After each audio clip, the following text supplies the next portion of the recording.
The perfect place to be, heaven on earth. Nature blooming, green trees rising, moss all over the floor. Perfect rivers everywhere, nature untouched. Few people, perfectly quiet.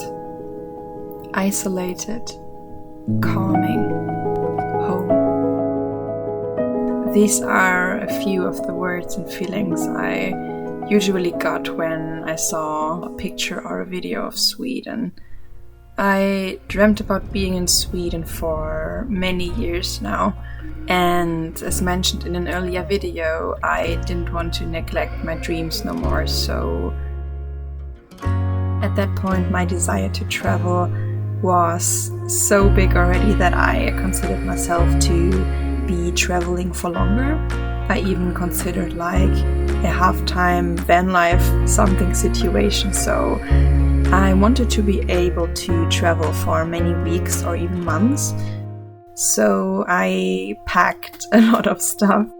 Before I drove to Sweden for many years, I had the big intuition that driving to Sweden would change my life. At many points in the healing journey of my burnout, I dreamt of living in Sweden, even though I've never been there before. And during my trip, I really could answer the question for me, what is home? We so often romanticize a certain lifestyle that is shown to us on social media or one that we create in our head. So the question is that always wrong, or can that be simply calling? My short answer to this is stop asking the question and find out. Travel to the place you romanticize about. Try to book a vacation that feels like the dream that you maybe want to live, and really try to feel the essence of it.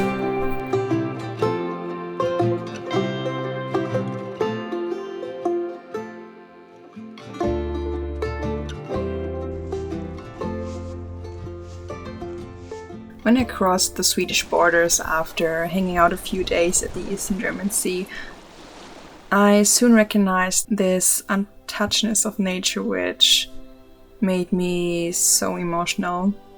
I feel to have a very deep connection to nature, and seeing a land where everything is green, where there are nearly no dead trees, and where nature is just so perfectly vibrant, it really affected my way of thinking about the way we treat nature in general. Nature to me in Sweden just seemed to be in perfect harmony and in perfect shape, just the way this whole world should look like. Green, growing and whole. Soon after being overwhelmed with all of these feeling, I also felt deep loneliness.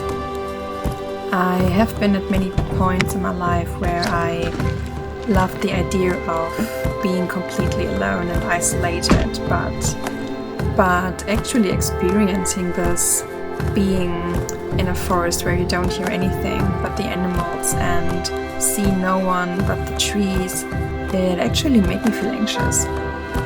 After a few days of emotional roller coaster, I started to settle for campsites where I actually enjoyed being around people more. There has been a time in my life where I really thought that the answer to my problems would lay in more nature and isolation. And in parts, I know that's true. But in the end, we are all human beings and we all crave connection. And for the first time after my burnout, I really realized how fast we tend to run away from our feelings and try to not feel them and try to run away from pain, the pain of rejection, the pain of being alone, the pain of growing. I don't say that a more isolated lifestyle is a bad one. For me, I really realized that moving into a caravan by the woods to a campsite which is rather small and where I really have a lot of quiet time is really something that gave me so much over the years and something that I don't regret at all. But I also do know that the isolation and the quietness that I seek for is mostly something that's found inside of me.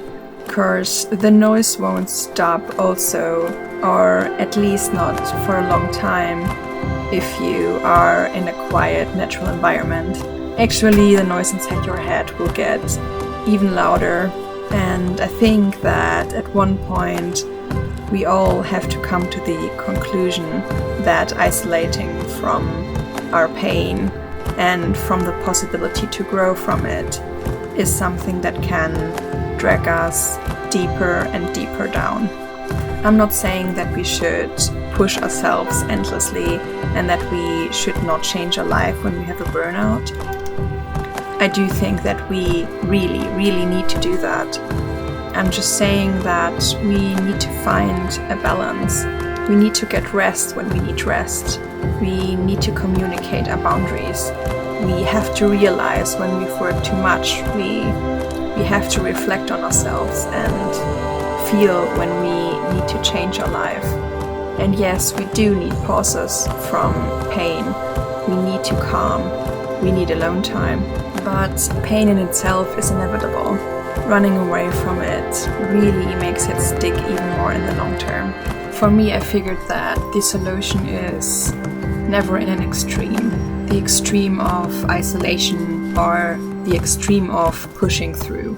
It usually is something in the middle ground, and we all have so many sides to us. Only tending to one side of our personality will automatically in the future hurt the other part. I recognize that I do have a big part in me that seeks for minimalism, a life around nature and isolation, but I also have a part in me that seeks to grow, that seeks to overcome challenges, that seeks to be motivative and productive.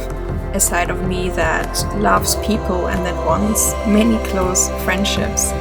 Sometimes, especially in a crisis, when one of our sides had to suffer for a while, we feel the side so dominantly that we don't see the other sides that we have, and we try to tend to that side so extreme that we, after a while, realize that we neglected all the other sides of us. For me, I realized that talking down my wish to travel made the dream of traveling grow so big that I even considered myself to be kind of van lifing part-time. And when I actually did the travel, I soon realized that this lifestyle definitely is nothing for me. I realized that I do want to live beside nature. I want to live minimalistic and a little isolated, but not so isolated that it's hard to make regular social contact, and to have a greater pool of people that I can fish these contacts in. I realized that the nature in Sweden is magical and even more beautiful than I thought. Being away from it for a few weeks, for the first time since I moved there, I really knew where my home was. And it's a small caravan by the woods in Western Germany.